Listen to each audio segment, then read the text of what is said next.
I don't know what the even category it in, but this is about how Ted Bundy stopped me from dropping out of college. Uh, in the situation I was in college, every other week I was thinking about dropping out. You know, I have the least minority friendly degree on the planet, which is behind the scenes in golf. And I would say Ted Bundy probably stopped me from dropping out of college well over 200 to 300 times.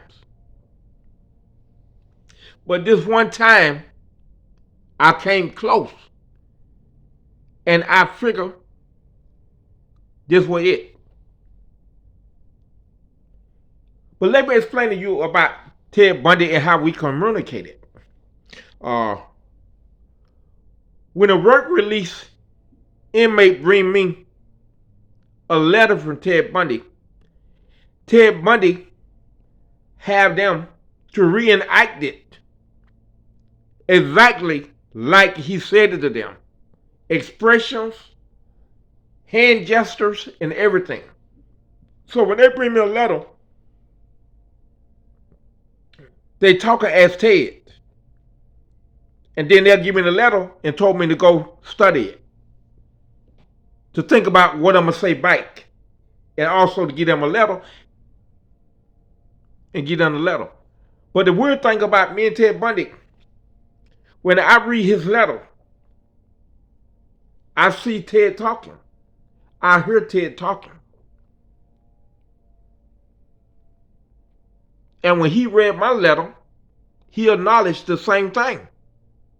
Say, for some strange reason, when I read your letter, godson, I can see you talking. Of my image of who I think you is. So it was weird. So with that being said, I'm going to reenact this. But remember, it's letters. And inmates, work release guys working around the college talking to me. So this was the time when the Welling teacher called me a purple lip coon and say if I don't come back to his classroom, he'll give me an A for the semester. Right? So this that same week, I'm mad, I'm frustrated. I'm a little kid, I'm like 19-year-old, and I don't understand why old white men keep judging me by the color of my skin. So it was confusing. So I put in my head that I'm going to go to the military and die in a war, right? So I come up with this brilliant idea. But I must get it through my goddad, which was Ted Bundy.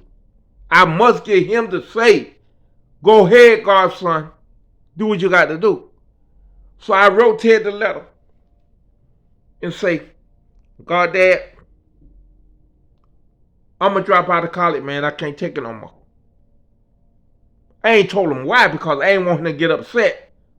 Because he get upset, he don't eat, especially about me. Anything about me, he gets sad, he just stop eating, right? So I say, goddad, here come the plan. I'm going to go to the military. That way I'll be able to send you $300 to $600 a month. Because I ain't going to need the money. Because I ain't planning on coming back out of the military. Right? That's what I wrote. Ted wrote me back. And the inmate talked to me also, in Ted expressions. And Ted said, godson, the money are well. And I can always use some extra money. He said, but let's analyze this, godson.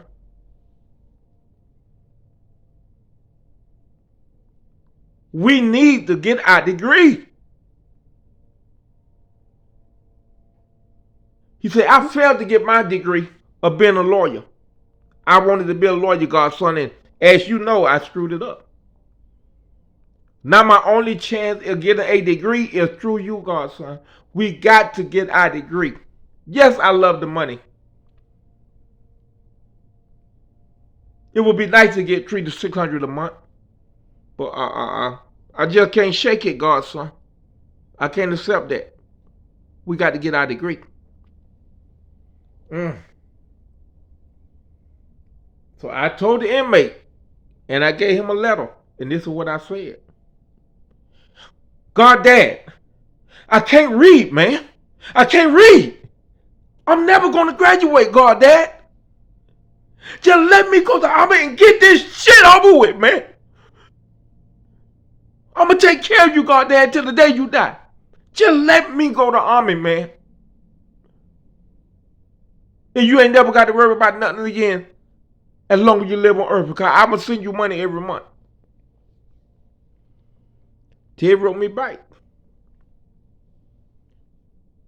and say, godson, you got a calling. This is a calling, godson. You in an area where a black man can't even look at a white man hard and get killed. Now you've been beating up these people, these Ku Klux Klans in their own backyard for 2 years, and nobody in prison can figure it out how you still alive. Ain't no one else in the history ever did that, son.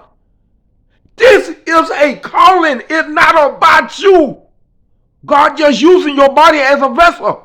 And you doing one hell of a job, because if you went through 2 years of college and can't read, that's a miracle by itself. And let God worry about the if and what's and how.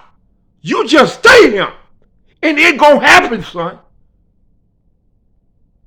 But don't you worry about how you gonna learn how to read. Let God worry about that. Let God worry about the if, ands, how, and what. Please, God's son, we got to get our degree. And I wrote him back. God, Dad, man, how I'm going to learn how to read, man? And he wrote me back. It's not your worry. It's God's worry. Again, son, let God worry about the if and what's and how. And I took God that advice. And I decided, like God Dad said, if I don't achieve my dream, let it be because of me and not because of fear. Because I will be thinking about it on my deathbed till the day I die. The importance of reading for kids is unexplainable. Other kids laugh at you.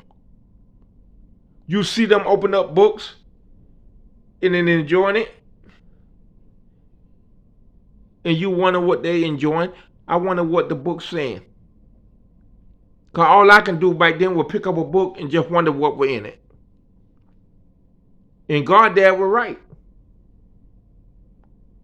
Because within 4 to 6 weeks, I was reading like a champ. I never would have believed it. But he was right. And then for all the kids out there, let God worry about the if, ands, and whats. You just put all your problem in God's hands. Thank you, and God bless.